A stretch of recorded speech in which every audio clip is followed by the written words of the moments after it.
ন্যাড়া একবারই বেলতলায় যায়। কথাটা কেন আর কি জন্য বলা হয়েছে আমরা সবাই কিন্তু কম বেশি বুঝি। তবে এই গরমে কাকফাটা রোদে আপনাকে বেলের তলায় যেতেই হবে। মানে বেল গাছের তলায়। কারণ যখন পাকনা, পাকনা বেলগুলা পেড়ে বেলের শরবত বানিয়ে খাবেন, তখন শুধু একবার না আপনাকে বারবারই কিন্তু বেল গাছের তলায় যেতেই হবে। আর কি বলবো দোকানের বা বাজারের যে আর্টিফিশিয়াল জুসগুলা পাওয়া যায় যেগুলো আমরা খাই টাকা দিয়ে কিনে, সেগুলা আর এই যে ন্যাচারাল প্রকৃতির দেওয়া আল্লাহর নেয়ামত যেগুলো আল্লাহ তাআলা আমাদেরকে দিয়েছে সেটার সাথে তো কোনো তুলনাই চলে না।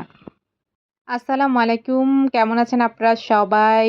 আলহামদুলিল্লাহ আল্লাহ তাআলার অশেষ রহমতে এবং আপনাদের দোয়া ও ভালোবাসায় আমরাও ভালো আছি। তো ঈদ কেমন কাটালেন? আর ঈদের ছুটি কেমন কাটালেন? সেটা অবশ্যই আমাকে কমেন্ট করে জানাবেন। আলহামদুলিল্লাহ আল্লাহ তাআলার অশেষ দোয়ায় এবং আপনাদের সবার রহমতে আমাদের ঈদটা কিন্তু আলহামদুলিল্লাহ অনেক বেশি ভালো কেটেছে। তো এখন তো ঈদের ছুটি প্রায় শেষই হয়ে গিয়েছে। তো কাল থেকে কিন্তু সবকিছু হয়তো খুলে যাবে। কাল বা রবিবার থেকে সবকিছু হয়তো খুলে যাবে। তো সবাই আবার হ্যাঁ, আগের মতো ব্যস্ত হয়ে পড়বে। তো যাই হোক, আ এটাই আমাদের জীবনের হ্যাঁ, নিয়ম নিয়তির আ নীতি, বিধির বিধান এটাই। ছুটি শেষে সবাইকে আবার নিজের কর্মস্থলে ফিরে যেতে হবে। পরিবার-পরিজন, আপনজনদের ফেলে। কিছুই করার নাই। এটাই আমাদের জীবনের একটা অংশ।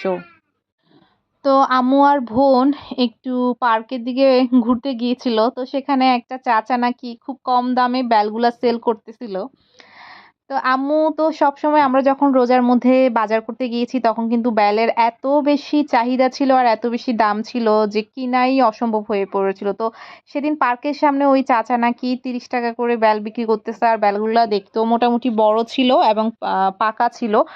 তো আনার পর আম্মু অনেক আফসোস করতেছিল যে, ইস! যদি আরো বেশি করে নিয়ে আসা যেত। এমনিতেই অনেকগুলো নিয়ে এসেছে প্রায় ৬-৭ টা বা ৮ টার মতো নিয়ে এসেছে। কিছু আমরা ফ্রোজেন করেও রেখেছি। অ্যাম তারপরেও মানি এই জিনিসটা ভালো দেখছে তো সেজন্য মানি আফসোস করতেছে যে, যদি আরো ভালো মানি যেহেতু ভালো যদি আরো বেশি করে নিয়ে আসা যেত। তো আমি বললাম যে, "আফসোস করার কিছু নেই। রিজিকের মালিক আল্লাহ। তোমার রিজিকে যতটুকু ছিল তুমি ততটুকুই পেয়েছো। যদি রিজিকে বেশি থাকতো তাহলে আরো বেশি নিয়ে আসতা।" তো যাই হোক বেলের শরবত কারা, কারা পছন্দ করেন আর কার, কার বেলের শরবত পছন্দ সেটা অবশ্যই কমেন্ট করে জানাবেন। আর বেলের শরবতকে আপনারা কিভাবে খান? আমরা তো চিনি দিয়ে খাই বা অনেকে গুড় দিয়ে খায়। তো এছাড়াও আপনারা কে কিভাবে খান সেটা অবশ্যই আমাকে কমেন্ট করে জানাবেন। অনেকে অনেকভাবে খায়। আসলে একটা রেসিপি তো অনেকভাবে করা যায়, তাই না? তো এটা আমাকে অবশ্যই একটু কমেন্ট করে জানাবেন তাহলে আমি কিন্তু ট্রাই করব, ওকে? তো এখানে আম্মু পরের দিনের জন্য রান্নাবান্না শেষ করে নিচ্ছিল রাতের বেলায়। কারণ পরদিন আব্বুর ডিউটি আছে। আর আমার ভাইয়ের জন্য একটু ইজি হবে কারণ ও হয়তো পরদিন চলে যাবে সেজন্য। তো আম্মু রাতের বেলা সব রান্না-বান্না করে রাখছিল তাহলে পরদিন আম্মুর জন্য বেশি ঝামেলা হবে না। কারণ আপনি যদি কোথাও কোনো কিছু নিয়ে বিজি থাকেন বা আপনার যদি কোনো প্ল্যান থাকে, আপনি যদি রান্নার কাজটা আগে সেরে ফেলেন তাহলে কিন্তু আপনার মানে 50% কাজ একদম ডান হয়ে যায়। তো এইজন্য রান্না আমাদের মেয়েদের তো গৃহিণীদের রান্নাটাই মেইন। তারপর ঘর গোছানো। ঘর গোছানোটা তো যেকোনো সময় করা যায় বা একটু এদিক-সেদিক হলেও সমস্যা নাই। কিন্তু রান্নাটা টাইমলি হতে হয়। কারণ পুরুষ মানুষকে কিন্তু একটু টাইমলি খাবারটা দিতে হয়। তো ভাই যদি চলে যায় তাহলে ভাইকে টাইমলি খাবারটা দিতে হবে। সেজন্য যদি ওর ১টা বাজে বা ১:৩০ টার দিকে টিকেট হয় তাহলে ওকে ১২ টায় ঘর থেকে বের হয়ে যেতে হয়। তো এখানে এই পরদিন এটা সকালের ভিডিও আমি শুট করেছিলাম। পরদিন সকালে আমি নাস্তা করছিলাম। নাস্তা করতে, করতে ভাইয়ের সাথে কথা বলছিলাম কয়টার গাড়ি কিভাবে যাবে এগুলো নিয়ে। আর ইদানিং তো মানে এত পরিমাণ আল্লাহ না করুক এত পরিমাণ দুর্ঘটনা ঘটছে কি বলবো?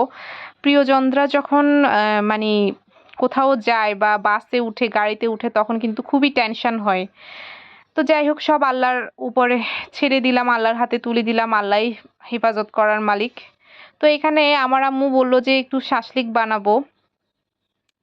তো আমি বললাম, "ঠিক আছে তুমি সবকিছু রেডি করে রাখো। আমি মেরিনেট করে মানি সব কিছু দিয়ে আমি রান্না করব। তো শাসলিক বানানোর ফুল প্রসেসটাই কিন্তু আমি করেছি। আম্মু শুধু মাংসগুলো কিউব করে কেটে দিয়েছে। তো শাসলিকে আমি কি কি মশলা দিয়েছি সেটা আমি আপনাদেরকে কি বলবো, আমার হাতের কাছে যতটুকু পেরেছি, আমি যতগুলো পেরেছি, যেমন হলুদ, মরিচ, গরম মশলা, তারপর তন্দুরি মশলা, মানে যত ধরনের মশলা, জিরা গুঁড়া, হ্যাঁ, যত ধরনের মশলা আমার কাছে ছিল আমি সবকিছুই দিয়েছি। সয়া সস দিয়েছি, ওয়েস্টার সস দিয়েছি, তারপর দিয়েছি বারবিকিউ সস। তো সবগুলো দিয়ে আমি এভাবে মেরিনেট করেছি। সবজিগুলোও আমি একটু মেরিনেট করে রেখেছি, এতে করে মশলাগুলো যখন সবজির ভিতর ঢুকবে, এটা যখন আমি ফ্রাই করব তখন খেতে ভালো লাগবে। আর এই যে শাসলিক কাঠিগুলো দেখছেন, সেগুলো আমি কিন্তু ফ্রাই করার আগে আমি এগুলো 10-15 মিনিটের মতো পানিতে ভিজিয়ে রেখেছি। এতে করে আপনি যখন ফ্রাই করবেন, যেগুলো একটু বাঁশের, এগুলো কিন্তু বাঁশের, আমরা সবাই জানি। তো এগুলো যখন ফ্রাই করবেন তখন কিন্তু তেলের মধ্যে দিলে কিন্তু এগুলো পুড়ে যাবে না, ঠিক আছে? তো সবসময় ভিজিয়ে রাখার চেষ্টা করবেন 15-20 মিনিট। আর এখানে একটা সস বানাই নিচ্ছি আমি। এখানের মধ্যে ওয়েস্টার সস, সয়া সস, তারপরে টমেটো সস, এগুলো সব কিছু দিয়ে আমি একটু মিক্স করে নিচ্ছি। এগুলো যখন আমি শাসলিকগুলো ফ্রাই করব তখন এটার উপরে আমি দিব আর কি। তো আপনারা যদি ভিডিওটা একটু মনোযোগ সহকারে দেখেন তাহলে অবশ্যই বুঝতে পারবেন আমি এগুলো কিভাবে করছি। তা আমি এখানে একটু করে মাংস আব্বুর জন্য একটু আলাদা করে রেখেছি, আলাদাভাবে ম্যারিনেট করেছি। যেহেতু আব্বু সয়া সস বা ওয়েস্টার সস, টমেটো সস এইসবগুলো দিয়ে যদি আমি মেরিনেশন করি তাহলে ওগুলো খেতে পারবে না। তো সেজন্য আমি আলাদাভাবে এগুলো মেরিনেশন করে রেখেছি। আর যদি আপনাদের ঘরে এরকম পেশেন্ট থাকে যারা এগুলো খেতে পারবে না, অতিরিক্ত লবণের কোনো কিছু খেতে পারবে না, যেহেতু আমার আব্বু কিডনি পেশেন্ট, সো ওই জন্যই ওনার জন্য একটু আলাদাভাবে রেখে দেওয়া হয়েছে। প্রায় এটা দিয়ে 2টা শাসলিক হয়ে গেছে। যেমন আব্বু গাজর খেতে পারবে না, পেঁয়াজ আর ক্যাপসিকাম খেতে পারবে, তো সেজন্য গাজরটাও আমি অ্যাভয়েড করেছি আব্বুরটার জন্য। তো এই যে এখানে একটা ঘটনা ঘটে গেছে, আমি যখন এই ব্রাশটা দিয়ে এখানে একটু অয়েলটাকে ব্রাশ করে নিচ্ছিলাম, তো আমার এই ব্রাশটা পুরাটা পুড়ে একদম গরম তেলের মধ্যে যখন দিচ্ছি তখন এটা পুরো একদম শেষ হয়ে গেছে। আমি পুরো অবাক হয়ে গেছি, কারণ আমার সাথে এরকম ঘটনা এর আগে তেমন একটা ঘটে নাই। হঠাৎ করে এটা দেখে আমি পুরো শকড হয়ে গেছি, ভয় পেয়ে গেছি। তো যাই হোক, তারপরেও আমি কিছু করার নাই, এটা আমার একটা শিক্ষা হইলো, আর কখনো এভাবে দিব না।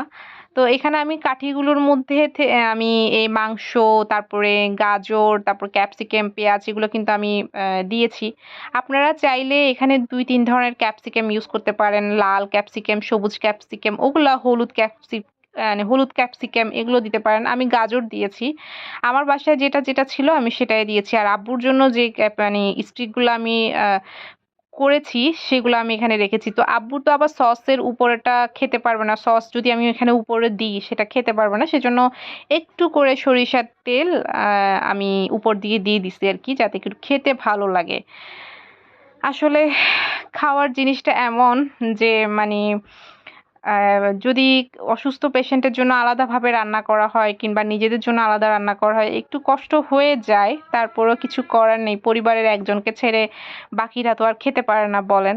সেটাই। তো এখানে আব্বুরটা ডান। এখন আমরা যেগুলা খাবো সেগুলাই করে নিচ্ছি। আমি এখানে 4টা কখনো 5টা দিয়ে এগুলো করে নিচ্ছি। আর যে সসটা বানিয়েছিলাম সেটা এভাবে উপরে আমি দিচ্ছিলাম। যদি আমার ওই ব্রাশটা থাকতো তাহলেও একটু বেশি সুবিধা হতো। যেহেতু ব্রাশটা আনফরচুনেটলি কি হলো আপনাদের চোখের সামনে সেটা তো আপনারা দেখেইছেন। তো কি আর বলবো। তো ফাইনালি শাসলিক ইজ রেডি। আর এখানে আমি আমার ভাইকে দিব আর কি, ভাইয়ের জন্য এগুলো আমি রাখছি। তো বাকি কিছু শাসলিক আছে, আমি চাচ্ছিলাম যে গরম গরম যেন ওরা খেতে পারে, ওদেরকে গরম গরমই দিয়েছি। তো বাকিগুলো করার পরে আমি খেয়েছি। আপনারা মনে করবেন না যে এটা আবার পুড়ে গেছে, এটা পুড়ে নাই। এটা যে আমি মশলাটা দিয়েছি ওটার একটা জাস্ট মানে তেলের মধ্যে হয়ে ফ্রাই হয়ে এই কালারটা এসেছে, এটা পুড়ে নেই এত। আলহামদুলিল্লাহ, শাসলিকটা খেয়ে সবাই খুব খুশি ছিল আর সবাই বলেছে যে এটা খুবই মজা হয়েছে। আপনারা বাসায় ট্রাই করবেন। তেমন একটু মানে কষ্ট হলেও হয়তো ক্যাপসিকামের দামটা একটু বেশি হতে পারে, বাট চিকেন তো আমাদের বাসায় সবসময় থাকে। আর যত ধরনের মশলা আছে সবগুলো আপনারা ইউজ করবেন। টমেটো সস দিবেন, সয়া সস দিবেন, ওয়েস্টার সস দিবেন, ভিনেগার দিবেন, তারপরে মরিচ, হলুদ যা আছে সব কিছু আপনাদের হাতের কাছে যত ধরনের মশলা আছে সবগুলোই দিবেন। একটু মানে প্যারা হলেও এটা করতে করতে ইজি হয়ে যায়, আর একটু প্যারা লাগে, বাট করতে করতে মানে করতে গেলে অত বেশি ইয়া না, তবে একটু সময় লাগে ফ্রাই করার ক্ষেত্রে। তো বাসায় ট্রাই করে দেখবেন, এটা কিন্তু ভীষণ মজা। আর মানে যদি আপনারা এটা নাস্তায়, বিকালের নাস্তা হিসেবে রাখেন, সেটা অনেক বেশি ভালো। আর আমার কাছে কি বলবো, এটা অসাধারণ লেগেছে, আমার পরিবারের সবার কাছে অসাধারণ লেগেছে। তো আজ এই পর্যন্ত, সবাই ভালো থাকবেন, সুস্থ থাকবেন, টাটা।